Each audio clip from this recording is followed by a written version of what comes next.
Hello everyone, today we will discuss another coding question in the Cognizant company.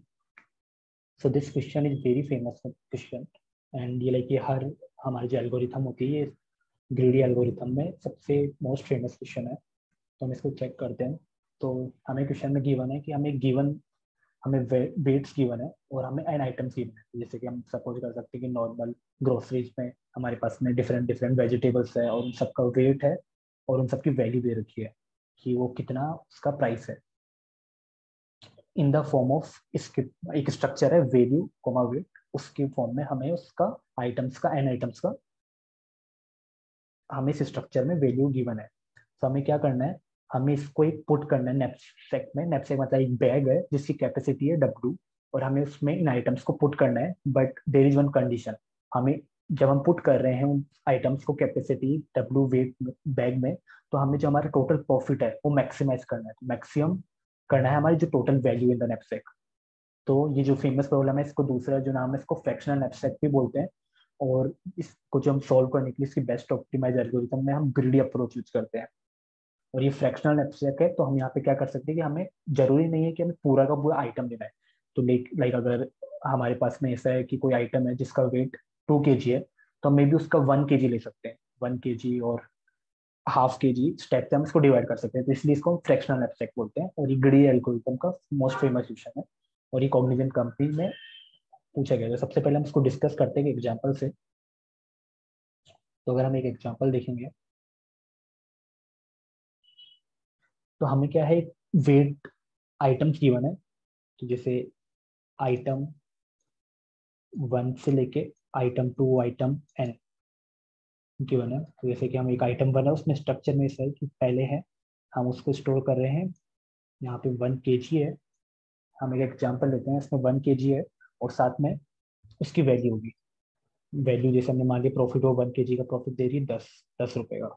तो इस type से हमारी structure है वो एन टाइम्स तक स्टोर है। और हमें एक बैग गिवन है जिसकी कैपेसिटी है W। इसकी कैपेसिटी है W, ये नैपसैक है। हमने इसमें आइटम्स को पुट करना है जब तक कि ये पूरा बैग फिल नहीं हो जाता।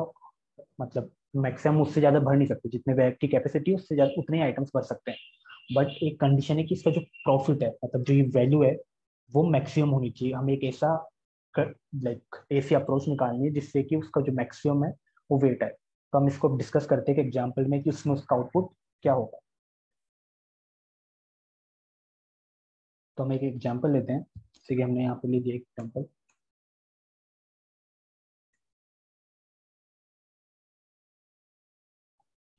तो हमने एक आइटम ले लिया। सबसे पहले हम आइटम 1 की वैल्यू लेते हैं, यहाँ पे लिखते हैं। तो आइटम वैल्यू की वैल्यू हमने लिख ली है 60, 10। फिर हमने एक आइटम 2 ले लेते हैं, हम इसकी वैल्यू 100, 100, 20। तो यहाँ पे ये है 60 वैल्यू, मतलब एक तरीके से हम इसको प्रॉफिट भी बोल सकते हैं। और ये है हमारा वेट कि 10 kg, किसी भी बोल सकते हैं, ग्राम 10 जो भी है। और इस टाइप से एक और हमारा है 120, 30। तो ये हमारा वैल्यू और हमारी नैपसैक है, बैग है, उसकी साइज है वेट की, उसकी साइज है 50। तो हम यहाँ पे मैक्स टू मैक्स कितना पुश कर सकते हैं, ओनली 50 किलो तक का आइटम्स इसमें रख सकते हैं। तो अगर हम इसका कैलकुलेट करेंगे और हम यहाँ पे फ्रैक्शन में भी रख सकते हैं, जैसे कि यहाँ पे इसका 20 kg है तो हम इसको ओनली 10 kg रख सकते हैं, तो हम इसको फ्रैक्शन में भी रख सकते हैं। तो हम सबसे पहले क्या करेंगे इस केस में, हमारा जो आंसर होगा किस टाइप से होगा। अगर हम सबसे पहले इस वाले को लेते हैं, हमने इसको 10 का, हम डिफरेंट डिफरेंट कॉम्बिनेशन बनाते हैं। पहले हमने 10 और 20 को लिया, पहले 10 का आइटम रख दिया यहाँ पे, फिर 20 का रख दिया। तो टोटल अभी हमारा कितना बेग भर गया है, 30। अब हमारे पास ओनली 20 बचा है। 20 बचा है तो इसमें से इसका प्रॉफिट इसने दिया है 60, इसने दिया है 100। अभी भी हमारा बैग खाली है जिसमें 20 किलो रख सकते हैं। तो हम इसमें से 30 किलो में से ओनली 20 किलो रखेंगे। तो इसमें से हमने रख दिया। तो अब ये प्रॉफिट कितना देगा, टोटल 30 में वो दे रहा है प्रॉफिट 120 का। तो हम इसको डिवाइड कर देंगे 20/30 से इंटू 120। तो जो प्रॉफिट हमारे पास में आएगा वो आएगा 80 का। तो ये 80 का प्रॉफिट देगा। तो इस वाले कॉम्बिनेशन में क्या हो रहा है, 80 का आया तो हमारे पास जो टोटल आ रहा है वो आ रहा है 240। हम दूसरा कॉम्बिनेशन ट्राई करते हैं जिसमें हमने इस 20 को रख दिया है और इस पूरे 30 को रख दिया, तो हमारा पूरा बैग भर जाएगा। तो उसमें हमारा कितना आएगा, हमने 50 पूरा का पूरा रख दिया है, तो एक कॉम्बिनेशन ये होगा कि हमने पहले 20 का रख दिया है, उसके बाद में 30 का, 30 वाले ने 120 दिया है, 20 वाले ने 100 दिया है, जो ये प्रॉफिट है वो है 220। तो इस टाइप से अगर हम इसकी कॉम्बिनेशन देखें तो इस केस में 240 आ रहा है और इस केस में हमारा प्रॉफिट 220 आ रहा है, तो जो मैक्सिमम है वो 240 है। तो हम इसको डिस्कस करते हैं कि हम इस अप्रोच को कोड में कैसे कन्वर्ट करेंगे। तो जो पहला हमारा बेसिक है ब्रूट फोर्स अप्रोच, उसमें हम क्या कर सकते हैं, हम यूज कर सकते हैं try to find out all the combination. हम इसमें क्या करेंगे कि जैसे सबसे पहले हमने W ले लिया है, उसमें उसकी वेट की साइज 50 है, तो हम इसको ट्री की तरह इमेजिन करते हैं। पहले हम आइटम 1 को पिक कर रहे हैं, आइटम 1, आइटम 2, ऐसे करके n करके ट्री होंगे आइटम n। तो हमने एक को पिक कर लिया है, अब आइटम 1 को फिक्स कर दिया है, अब कितनी बचेगी, W माइनस कर देंगे आइटम 1 की जो वेट है। ऐसे करके हम इसमें फिर सारे कॉम्बिनेशन लगाएंगे, तो ऐसे करके ट्री की फॉर्म में हम सारे कॉम्बिनेशन लगा सकते हैं। तो यहाँ पे अगर देखोगे तो हमारी जो टाइम कॉम्प्लेक्सिटी है वो बहुत ज्यादा हो जाएगी। तो इसको ऑप्टिमाइज करने के लिए एक एल्गोरिथम है ग्रीडी एल्गोरिथम, तो हम अब उसको डिस्कस करते हैं। ग्रीडी एल्गोरिथम में हम क्या करते हैं, तो हम ग्रीडी एल्गोरिथम में हमें जैसे कि गिवन है, हम फिर से सेम एग्जांपल लेते हैं, हमें एरे गिवन है, एरे में हमें वैल्यू गिवन है 60, 10, 100, 20 एंड 120, 30, और वेट है नैपसैक की साइज यहाँ पे 50। तो जो ग्रीडी एल्गोरिथम बोलती है वो क्या, ग्रीडी का मतलब होता है कि लालच। तो हम जो भी आइटम हमें मैक्सिमम प्रॉफिट दे रहा है हम सबसे पहले उसको रखेंगे।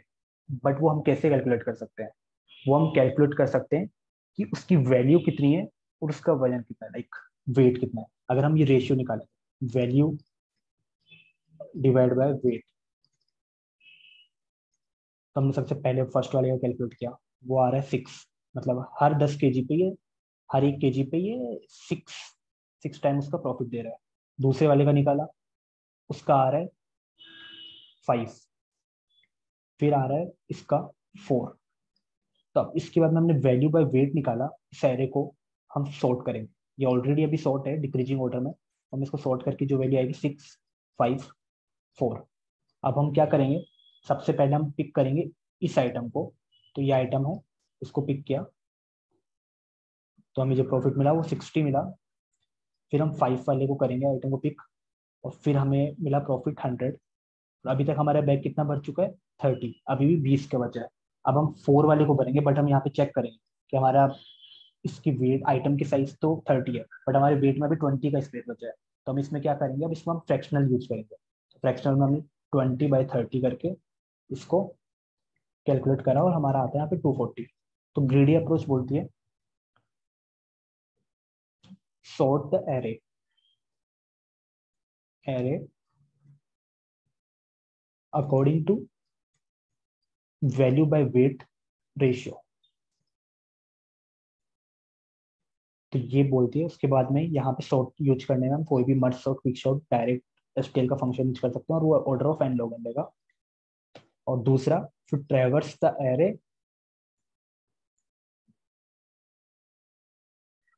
यहाँ पे हम वैल्यू बाय वेट की डिक्रीजिंग ऑर्डर में कर रहे हैं, डिक्रीजिंग ऑर्डर में sort, ट्रेवर्स the array and put each item in A bag, each item in bag till the, जब तक हमारा बैग फुल नहीं होता, बैग फुल नहीं होगा। और लास्ट का जो आइटम होगा वो फ्रैक्शनल में भी आ सकता है। ये हमारी अप्रोच कहती है। तब हम इसको एक बार कोड में देखते हैं कि कोड में किस टाइप से होगा, तब हम डिस्कस करते हैं कि कोड में क्या है इसका। हाँ, तो कोड में हमने एक स्ट्रक्चर बना रखी है, क्योंकि यहाँ पे हम एरे में 2 वैल्यू स्टोर कर रहे हैं, तो स्ट्रक्चर ही बना सकते हैं, या फिर हम मल्टी डायमेंशनल एरे हो सकता है। तो यहाँ पे स्ट्रक्चर है, जो पहला है वो वैल्यू है, दूसरा है वेट है। यहाँ पे हमने इसका कंस्ट्रक्टर बना लिया, जैसे हम आइटम का कोई भी ऑब्जेक्ट बनाएंगे तो वो कंस्ट्रक्टर में उसकी वैल्यू पुट कर देगा, कंस्ट्रक्टर की हेल्प से वैल्यू और वेट। अब हमने एक फंक्शन बनाया फ्रैक्शनल नैपसैक करके, इसमें हम पास कर रहे हैं नैपसैक की साइज दूसरा एरे ऑफ आइटम्स, ये हमने पास किया है जो कि इस स्ट्रक्चर का है, और N total number of elements, items कितने हैं। तो सबसे पहले हमने सॉर्ट करा है हमारे एरे को। अब सॉर्ट कैसे करेंगे, तो हमने यहाँ पे हमारा खुद का एक कंपेरेटर करके एक फंक्शन लिखा है with the help of function pointer. तो यहाँ पे हम देखेंगे हमने दो स्ट्रक्चर पास किए। यहाँ पे सी प्लस प्लस का एसटीएल का बिल्ट इन फंक्शन है जहाँ पे हम सॉर्ट कर सकते हैं एरे, और जो थर्ड आर्ग्यूमेंट होता है वो बताता है कि हमें किस तरीके से, like increasing order, decreasing order, और हमारा खुद का यूजर डिफाइंड भी एक कंपेरिजन फंक्शन बना सकते हैं। तो यहाँ पे क्योंकि हमें इसलिए बनाना पड़ रहा है क्योंकि हमारे पास में मल्टी डायमेंशनल है। तो यहाँ पे वो चेक कर रहा है value divide by weight, calculate कर रहा है पहले स्ट्रक्चर ए का, मतलब ए आइटम का, फिर दूसरे का कर रहा है बी का, और रिटर्न कर देगा ट्रू। अगर ए ग्रेटर देन बी है तो रिटर्न ट्रू करेगा, तो मतलब ये डिक्रीजिंग ऑर्डर में कर रहा है। उसके बाद में हमारा सॉर्ट एरे हो जाएगा। जैसे यहाँ पे इस एग्जाम्पल में हमने देखा था कि हमारा एरे सॉर्ट हो गया है इस फॉर्म में, वो हो जाएगा हमारा 654। यहाँ पे हमने इस एग्जाम्पल में देखा था 654 के हमारा सॉर्ट हो गया। अब हमारे एरे को ट्रेवर्स करेंगे। ट्रेवर्स करने के बाद में हमने इसके लिए लूप लगाया इक्वल टू 0 से लेकर एन तक। जब तक जो आइटम है उसका वेट कम है डब्ल्यू से, तब तक हम उसमें ऐड किए जा रहे हैं हमारी वैल्यू को हमारे मतलब फाइनल जो प्रॉफिट है उसको हम ऐड किए जा रहे हैं, और उस वेट की नैपसैक की साइज को कम किए जा रहे हैं जितना उस आइटम का वेट था। तो बेसिकली दो कंडीशन क्या कर रही है, जो नैपसैक का टोटल साइज था जैसे उसमें एक आइटम रख दिया उसका वेट माइनस कर दिया, और टोटल जो प्रॉफिट है वो ऐड कर दिया, ऐड करते जा रहा है। अगर हमारा वेट क्या है, बड़ा है डब्ल्यू से बड़ा है, तो एक केस हो सकता है कि वो फ्रैक्शनल में हम इसको लें, तो फ्रैक्शनल में ही लास्ट में होगा। तो हम इसका फ्रैक्शनल कर रहे हैं, और फ्रैक्शनल हमने कैसे करा है कि जो उसका प्रॉफिट है वो मल्टीप्लाई कर रहे हैं टोटल वेट डिवाइड बाय, मतलब टोटल कितना वेट बचा है अभी हमारे पास में, डिवाइड बाय उस आइटम का। तो ऐसे करके हमने इसको यूज किया है। तो बेसिकली इसका कोड है, और यहाँ पे जो टाइम कॉम्प्लेक्सिटी है वो सॉर्ट करने में लग रही है ऑर्डर ऑफ एन लोग है, और दूसरी जो कॉम्प्लेक्सिटी है वो है इसमें। तो इसमें हम यहाँ पे यूज कर रहे हैं ऑर्डर ऑफ एन। तो जो ओवरऑल है वो, अगर हम कॉम्प्लेक्सिटी देखेंगे तो ऑर्डर ऑफ एन लॉगन है। और यहाँ पे हम स्पेस कॉम्प्लेक्सिटी में हम उसी एरे में ही सब मैनिपुलेशन कर रहे हैं, तो कोई एक्स्ट्रा स्पेस नहीं है। तो ये टोटल हमारी जो है इसमें time complexity order of N log N है, और space complexity order of N है। तो ये बहुत फेमस क्वेश्चन है, और ये लाइक हर मैक्सिमम कंपनियों में इंटरव्यू में ये पूछते हैं कि फ्रैक्शनल एब्स्ट्रैक्ट प्रॉब्लम क्या होती है, तो इसको ये है। तो इस तरीके से आप इसको एक्सप्लेन कर सकते हो इंटरव्यूअर को। Thank you for watching the video. Please subscribe the channel and like, comment and share this video. If you have any question regarding this question or other question asked in interview, you can post it on the comment. We will try to answer those. Thank you.